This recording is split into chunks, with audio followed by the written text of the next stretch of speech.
and welcome back to my YouTube channel. And I am in the flagship store in New York City with Club Champion, and this location is absolutely incredible. And what I thought would be fun to do today was hit all the different types of drivers that they have so you can see kind of the difference, and I'll talk through them. And I mean, I preach this all the time, and I'm sure you guys are sick of me talking about this, but it's so important to get fit because you never know what's going to fit you best. All the equipment now is top notch. You really can't go wrong, but certain brands fit certain type of players just a little bit differently. And maybe I like Callaway or TaylorMade and you like a Ping or a Cobra, and it's not saying that one is better than the other or right or wrong. It's just that with my swing speed or the way that I hit it, or that I like the way that it looks or the way that it sounds, or I feel more confident with one head over the other, that's why I made that decision. And so I really just like to talk about the process of getting fit, which I have talked about a lot, and how important it really is. If you guys want to go get fit at Club Champion, a link below of all of the locations. You can find them anywhere. And if you are in New York, come check this one out because it is awesome. And of course, my code Paige, don't forget to use that when you book your fitting or when you call to book your fitting. So I just wanted to go through and try all these different drivers so you can actually see it in action.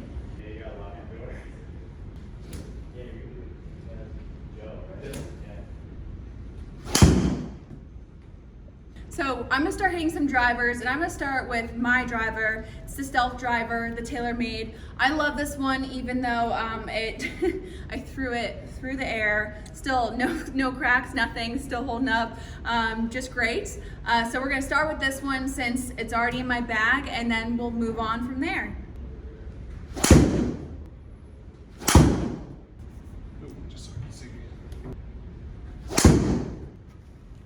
Do you normally play like a tight little draw, or is it Yeah. a little right to left? Yeah. Honestly, it's just been pretty straight, a little right if anything. So I was hitting that around total anywhere from like 250 to 255, which here seems about right. And honestly, I'm a bit tired today, so I can't really get through it. So that's a little bit on the lower side for me, but all in all, still a really great driver, and I love it a lot. So next up, we are doing the Callaway Rogue driver. Callaway Rogue ST Max LS. It's kind of Callaway's low spin driver, right? They've been using the jailbreak technology for a couple of years now, but they've really been focusing on getting a low spin driver that maintains forgiveness, which is something they felt in years past they didn't have. So should be a good one for Paige, considering she's using the Stealth Plus now, kind of fits in the same family. We're keeping everything else the same, so shaft, weight, everything, to make it as fair as possible, just so we can see how the heads affect the golf ball and what it does. But so this one is the Callaway Rogue.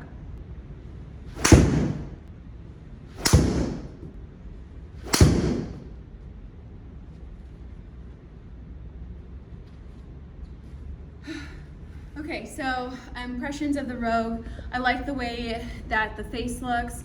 To me, for some reason, Callaway's just set up a little closed. They look shut to me. So I have a left miss, and I hate that miss. So I tend to not gravitate towards Callaway drivers, but it feels really good off the face. But again, I just personally like the sound and the feel off the TaylorMade. But this is a driver that everyone loves, and I can see why they love it. But again, personal preference is still geared towards the TaylorMade. Next up on the drivers is the Cobra driver. This is the Cobra LTD X LS, their low spin driver, designed to sit more neutral. Again, give that kind of low spin appeal. Adjustable weights here on the bottom, right? Again, they've been doing for a couple years now their milled face that helps them maintain ball speed across the entire face. Good option for anyone who's really looking to drop spin and wants kind of more of that traditional shaped head. First impressions, I really like the way that the face looks. Don't really love the two lines there, but we'll see. I sometimes have issues setting things up, so that actually could be helpful. Let's just see how it sounds and how it feels.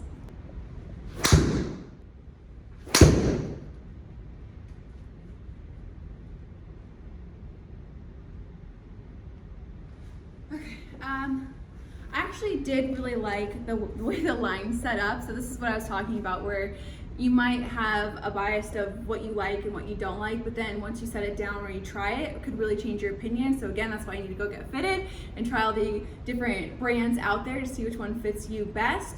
I actually really like the way that it's set up too, compared to the Callaway. To me, it looks a bit shut. This one looked dead set, perfect. I really felt like I could grip it and rip it. Personally, did not love the sound that much, and some people don't, like, they don't care about that at all, but I actually really do care about that. So sound wasn't my favorite. Didn't go as long as the other ones, but seemed to go a little bit higher and a little straighter.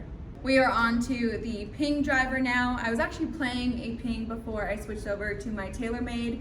I found that the Ping driver for me was very consistent, but did not go as long as my TaylorMade, so that is why I switched, because I don't play too often now, but when I do, I have to play from the backs with the boys, and I need as much distance as possible, so that's why I switched over. So here we have the Ping G425 LST, right? Ping has a couple different models, the LST, the Max, and the SFT. Lower spin, again, a little more neutral setup. One of the unique things about Ping drivers, one of the few drivers you can actually take and set the driver a little bit flatter in terms of the lie angle, which could be good for some players. Obviously a little low launch for Paige, but a great option for someone who's maybe looking to lower their spin significantly. This driver just like reminds me of the Batmobile. It's just like matte blacked out, which is pretty cool. I do kind of like the designs. It makes it a little bit more interesting to look at. Sometimes it doesn't translate well to when you're on the golf course and you're looking down on it. Sometimes people like it to be a little bit more sleek, but I like that they're trying to do something a little bit different. So let's try it out.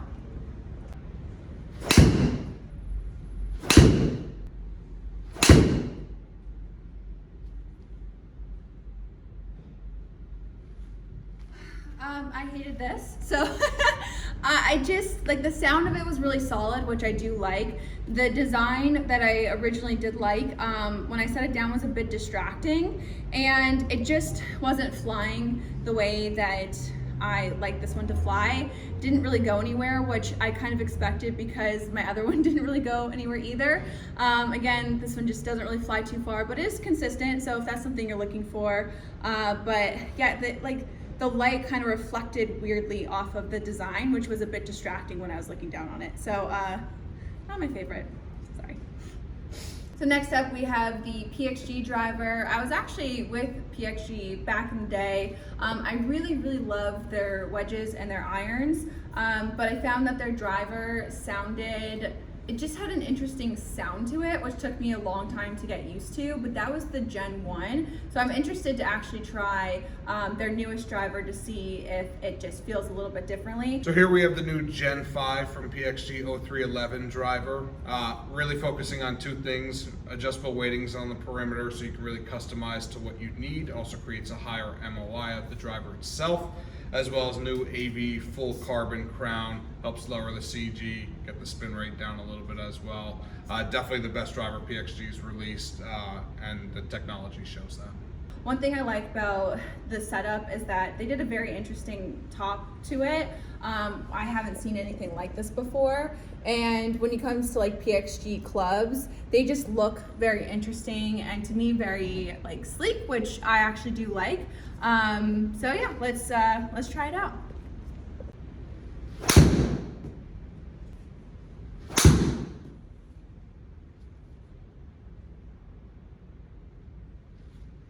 Surprisingly, I actually really enjoyed the sound of it, so they have made some really positive changes with their driver. It felt really good. I like the way that it's set up. The head looks almost a bit smaller than some of the other ones, which I remember when I was playing my Ping, that thing was massive and it just doesn't feel like you can swing it that hard because the head is so big. And this one just looked a little bit more sleek to me, and so visually, that's really important to me. Sound's really important to me. Just gives me confidence when I'm setting up to it, because I am a mental head case, and so if something doesn't look right to me, I will just not be able to hit it. So that plays a big part into like what I like within clubs. I really actually like the way this one sounds, and it felt pretty good too. Just didn't go as far as my TaylorMade, so TaylorMade's still the winner. Next up, we have the Titleist driver. Here we have the Titleist TSI 3 driver. They have 4 models of driver currently on the market, the TSI 1, 2, 3, and 4. Titleist TSI 3 and TSI 2 being their most popular. On the TSI 3, you have a lower spin head, adjustable perimeter weighting, so you can make it a little bit more draw or fade bias, as well as their adjustable hosel, which they've been doing for a number of years, allows you to take the loft higher, lower, adjust the loft more upright or flat. So very customizable driver, and with their ATI face that they added to the current line of drivers, really maintains ball speed across the entire face. When you think of like a player's club, you think of Titleist, and they have a very traditional look and feel. A lot of people gravitate towards Titleist equipment, and I can see why. Again, it just looks when you think of a driver and what you expect it to look like, this is it.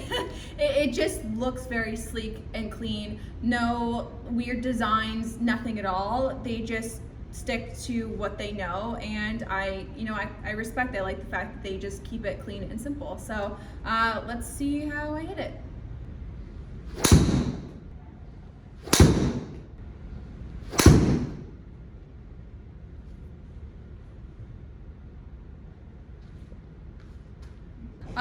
Pleasantly surprised with how much I liked this Titleist driver. It sets up so well for me. It just felt like I could just kill it.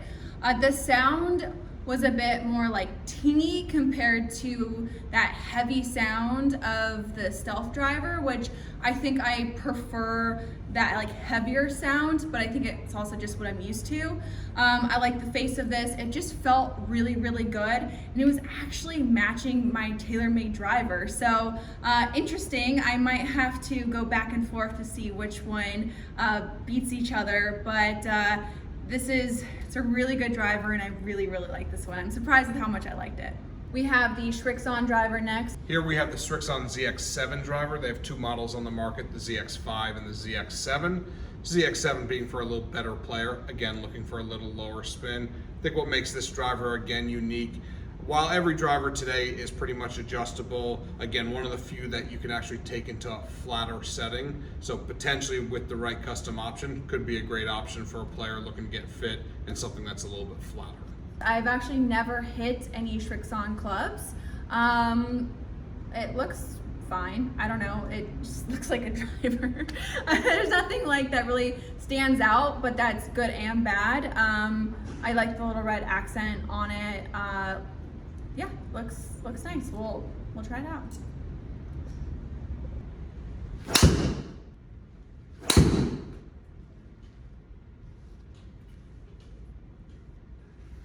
This driver's just not for me. It just like sounded really weird. It felt really weird. It was so incredibly loud. I don't know if you remember back in the day when Nike made that square driver and you could hear someone from 5 fairways over hitting it because it was so loud. That's kind of what this one felt like. I hit it and I was like startled by the sound of it. Yeah, not a fan, sorry. So next up we have the Tour Edge driver. Back in junior golf, I had this Tour Edge 3-wood that thing was hot. Like it went forever, went farther than my driver. So I'm actually excited to try this one out, and every single Champions Tour player seems to be playing Tour Edge. So here we have the Tour Edge C722 driver, new one from Tour Edge. As Paige mentioned, you'll see a lot of these on this Champions Tour. Center of gravities are pulled further back, designed to launch higher. So if you're losing club head speed and launch is really going to be your friend, this could be a great option for you.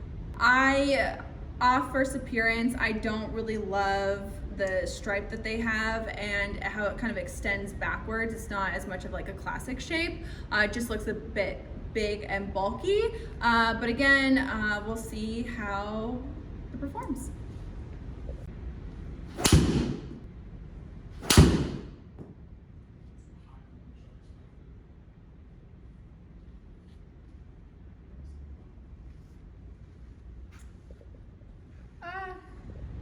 I don't know, actually.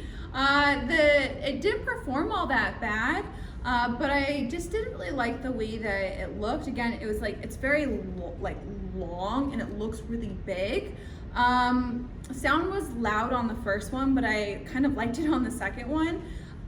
Performed better than I was expecting, and I think I need to hit more of these to get a better opinion on it, because I didn't think it was going to perform all that well, especially because I didn't really like the look of it, but it wasn't half bad.